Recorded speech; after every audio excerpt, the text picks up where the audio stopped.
नमस्कार, मैं श्यामगिरी। आप देख रहे हैं टीएफडी इंडिया न्यूज 24। टीएफडी इंडिया न्यूज 24 में आप सभी दर्शकों का स्वागत है। एनडीए गठबंधन के अंदर बढ़ रहा टकराव मोदी शाह के लिए एक नई संकट उत्पन्न कर सकता है।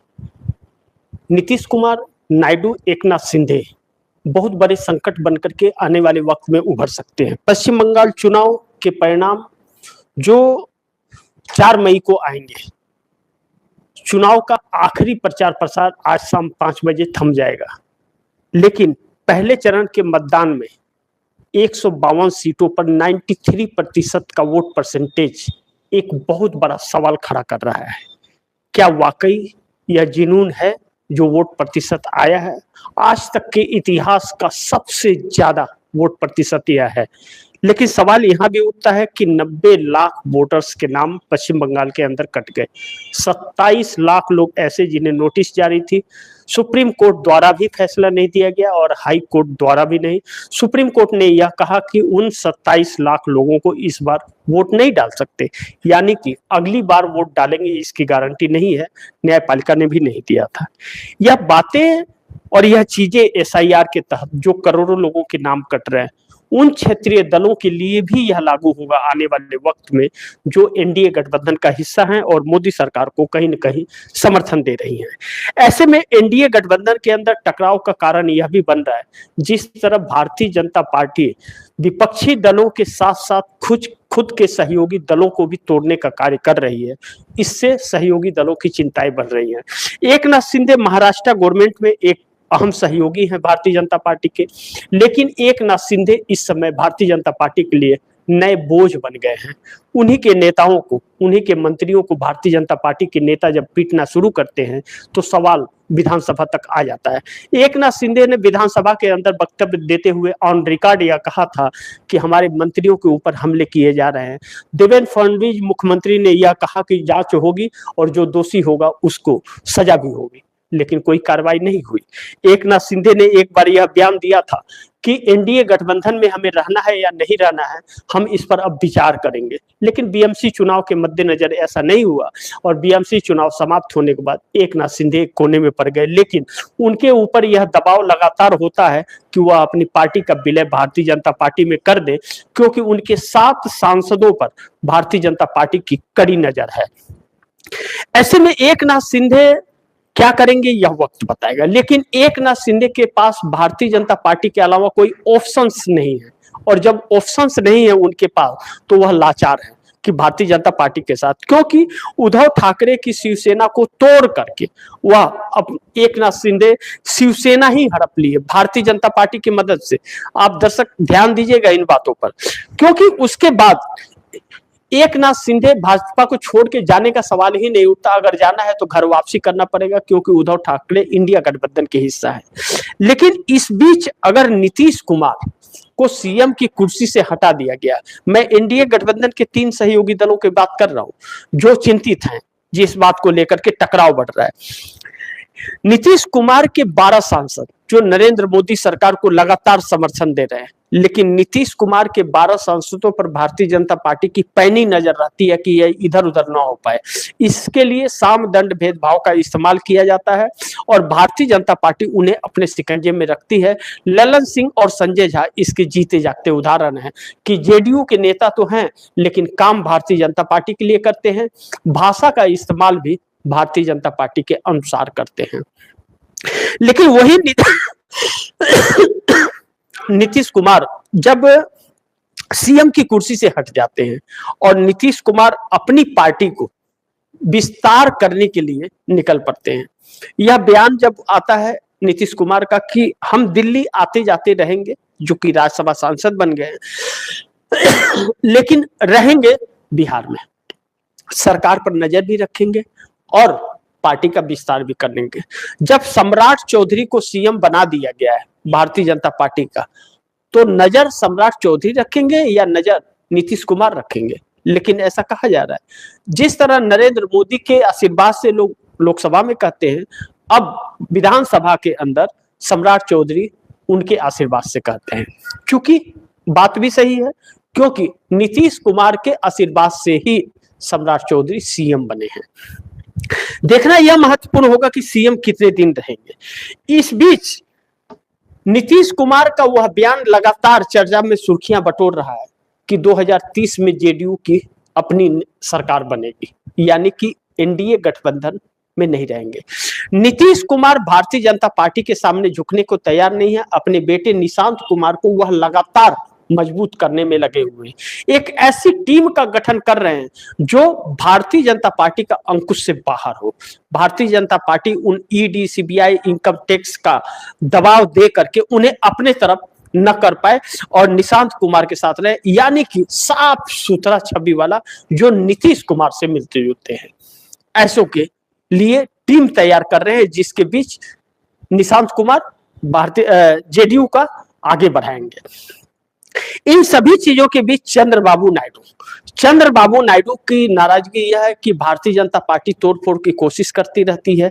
जिस तरह नीतीश कुमार पर शिकंजे कसी है, जैसा मैंने आप दर्शकों को बताया कि नीतीश कुमार के सबसे नजदीक रहने वाले लल्लन सिंह जो कैबिनेट मंत्री है, मछली पालन मंत्री है मोदी सरकार में, वह जब नीतीश को छोड़ के मोदी के साथ खड़े हो सकते हैं तो जरूर कुछ वीक पॉइंट उनका होगा जिसे भाजपा ने पकड़ रखा है और वह साथ खड़े। संजय झा तो भाजपा ही है, वह जिस तरह से जेडीयू में शामिल हुए आरएसएस के हैं वह, और भारतीय जनता पार्टी से प्लांट किए गए हैं या गए हुए हैं अब। लेकिन नीतीश कुमार का भरोसा इन दोनों पर नहीं है, इसलिए बिहार में रह करके देख रहे हैं। तो नीतीश कुमार के सांसदों पर जिस तरह से शिकंजा भारतीय जनता पार्टी करती है, नीतीश कुमार उसका मुखिया होते हुए भी उनका लगाम नहीं रहता है। तो चंद्रबाबू नायडू को इससे डर लगता है कि कहीं हमारे भी सांसदों के साथ ऐसा ही भारतीय जनता पार्टी न करे।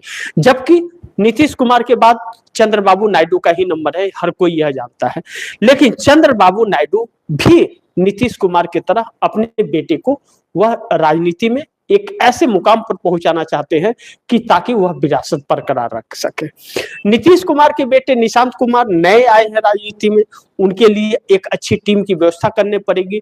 लेकिन चंद्रबाबू नायडू के बेटे नारा लोकेश जो है वह राजनीति में घुल मिल गए हैं।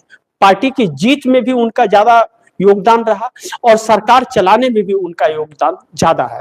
ऐसे में नीतीश और चंद्रबाबू नायडू के अंदर डिफरेंस है।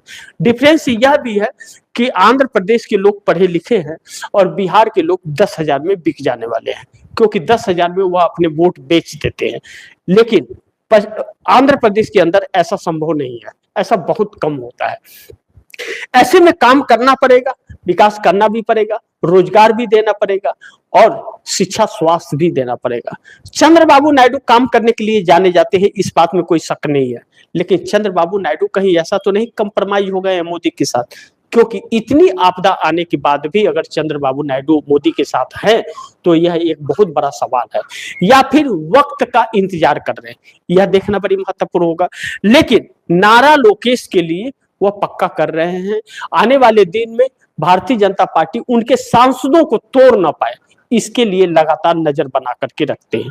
यानी कि यह तीन दल जो हैं, नीतीश, नायडू, एकनाथ शिंदे, यह तीनों हमेशा एनडीए गठबंधन के अंदर टकराव का कारण बनते हैं। और जब भी एनडीए गठबंधन में टकराव की बात या टूटने की बात आती है तो इन्हीं तीनों की चर्चा होती है। बाकी किसी के अंदर, एनडीए गठबंधन के बाकी घटक दलों के अंदर यह ताकत नहीं है। और जबकि यही तीन सबसे बड़े दल के रूप में एनडीए में है, क्योंकि एकनाथ शिंदे के 7 सांसद, नीतीश कुमार के 12 सांसद और चंद्रबाबू नायडू के पास 18 सांसद, यही सांसद सरकार बना करके रखे हुए हैं और यही जिस दिन चाह देंगे सरकार गिरा भी देंगे। लेकिन यह बने हुए हैं, तो ऐसे में टकराव के लेकर के भी इन्हीं लोगों का नाम लगातार चलता रहता है। ऐसे में एनडीए में कभी भी बगावत के सुर मोदी के खिलाफ हो सकता है। नीतीश, नायडू, शिंदे जिस तरह से नाराज चल रहे हैं, दो अहम सवाल उठ खड़ा होता है कि मोदी शाह द्वारा एनडीए के घटक दलों को तोड़ने के कारण सहयोगी दलों में बढ़ रही है नाराजगी। पहला कारण यह हो रहा है कि मोदी शाह द्वारा एनडीए में के घटक दलों को तोड़ने के कारण सहयोगी दलों में बढ़ रही है नाराजगी। अब जैसे महाराष्ट्र बीएमसी को लेकर के था, जब मेयर की बात आई और एकनाथ शिंदे दिल्ली आए तो अमित शाह ने कहा कि आप अपनी पार्टी का विलय कर दीजिए, उसके बाद सोचते हैं। जब सीएम बनने की बात आई, एकनाथ शिंदे के चेहरे पे चुनाव लड़ा गया, तो देवेंद्र फडणवीस को बना गया, तभी भी यही कहा गया आप पार्टी का विलय कर दिए, फिर बाद में सोचते हैं। यानी कि भारतीय जनता पार्टी अपने फायदे के लिए कुछ भी कर सकती है, किसी को भी तोड़ सकती है, दरकिनार कर सकती है, तो नहीं हुआ। दूसरा, नीतीश कुमार एनडीए छोड़ना चाहते थे, लेकिन उनके सांसदों पर कब्जा कर बैठी थी। बहुत मुश्किल से नीतीश कुमार ने जिस तरह से विधानसभा चुनाव में प्रदर्शन किया, तब जाकर के नीतीश कुमार थोड़ी ऐसी पोजीशन में आए कि भारतीय जनता पार्टी से बार्गेनिंग कर सके, तो सीएम की कुर्सी एग्जिट कर दी गई। एग्जिट करने के बाद नीतीश कुमार इस वक्त जिन हालातों में है, वह भारतीय जनता पार्टी के ऊपर प्रेशर बना रहे। वह सबसे मिल सकते हैं, किसी से मिल सकते हैं, बात कर सकते हैं, कोई रुकावट नहीं, कोई उनके साथ नहीं, कुछ भी नहीं। ऐसे में नीतीश कुमार और घातक हो जा रहे हैं। और नीतीश कुमार, भारतीय जनता पार्टी सोची थी पटना छोड़ देंगे, दिल्ली आ जाएंगे, अपने हिसाब से मोदी और शाह सरकार को चलाएंगे, लेकिन नीतीश कुमार तो खूंटा गाड़ के बैठ गए पटना में। ऐसे में बड़ी महत्वपूर्ण है कि नीतीश कुमार अब सतर्कता बरत रहे हैं, भारतीय जनता पार्टी सतर्क होकर के निभाएगा जाएगा। दूसरी तरफ चंद्रबाबू नायडू का भी यही हाल है। चंद्रबाबू नायडू भी जानते हैं कि नीतीश कुमार के बाद उन्हीं का नंबर है, तो चंद्रबाबू नायडू भी लगातार नजरें बनाए हुए हैं, और वह कहीं ना कहीं भारतीय जनता पार्टी से लेकर के चुप्पी सी साधे रहते हैं। लेकिन एक वजह और है जो भारतीय जनता पार्टी से टकराव का कारण बनता जा रहा है। नंबर 2 पॉइंट्स, बीजेपी द्वारा सिंगल एजेंडा चलाने से नाराजगी बढ़ी है एनडीए गठबंधन के अंदर मुख्य दलों में। मिनिमम कॉमन प्रोग्राम की थी मांग एनडीए का, नायडू से पहले ही बता दिया था, पहले ही कहा था अमित शाह को कि आप एक मिनिमम कॉमन प्रोग्राम बनाइए। आप दर्शकों को याद होगा, जब बाबा साहब भीमराव अंबेडकर का अपमान इन्होंने किया था, या मुस्लिम वर्ग को इन्होंने टारगेट करना शुरू किया था, हिंदू मुस्लिम मंदिर मस्जिद की बात शुरू की थी, तो इनके खिलाफ जब माहौल बना और इंडिया की बैठक हुई, तो चंद्रबाबू नायडू ने कहा कि देखिए आप भारतीय जनता पार्टी का एजेंडा मत चलाइए, भारतीय जनता पार्टी के एजेंडे को छोड़ दीजिए, जब भाजपा की सरकार आएगी तो आप एजेंडा चला लीजिएगा। अभी एनडीए की सरकार है, एनडीए को लेकर के 5 साल का मिनिमम कॉमन प्रोग्राम बनाइए, उस पर काम होगा और हर कोई सवालों का जवाब भी देगा। लेकिन भारतीय जनता पार्टी ने चंद्रबाबू नायडू की बात नहीं मानी, और चंद्रबाबू नायडू की बात नहीं मानी और मिनिमम कॉमन प्रोग्राम नहीं बनाई, और भाजपा के ही एजेंडे को लेकर के चल रही है। जब भाजपा के एजेंडे को लेकर के चल रही है, तो एनडीए गठबंधन के यह 3 घटक दल जो है सरकार के बचाव में नहीं आते। जैसे देखिए, अमेरिकी ट्रेड डील पर जिस तरह नरेंद्र मोदी ने सरेंडर कर दिया, कोई घटक दल इनके बचाव में नहीं आए। ट्रेड डील पर टैरिफ लगाया, कोई बचाव में नहीं आया, विपक्ष हमला करता रहा। कांग्रेस ने पीएम कंप्रोमाइज का बात कहा, कोई भी इनके बचाव में नहीं आया। जिस तरह से बेरोजगारी के मुद्दे पर कोई बचाव में नहीं आ रहा है, एप्स्टीन पर कोई बचाव में नहीं आया, महिलाओं के साथ अभद्रता यह लोग करते हैं, कोई बचाव में नहीं आया। ऐसे में भारतीय जनता पार्टी अलग थलग पड़ती हुई नजर आ रही है। एनडीए गठबंधन के अंदर टकराव है, यह टकराव आने वाले वक्त में किस हद तक सफर करेगा यह तो वक्त बताएगा।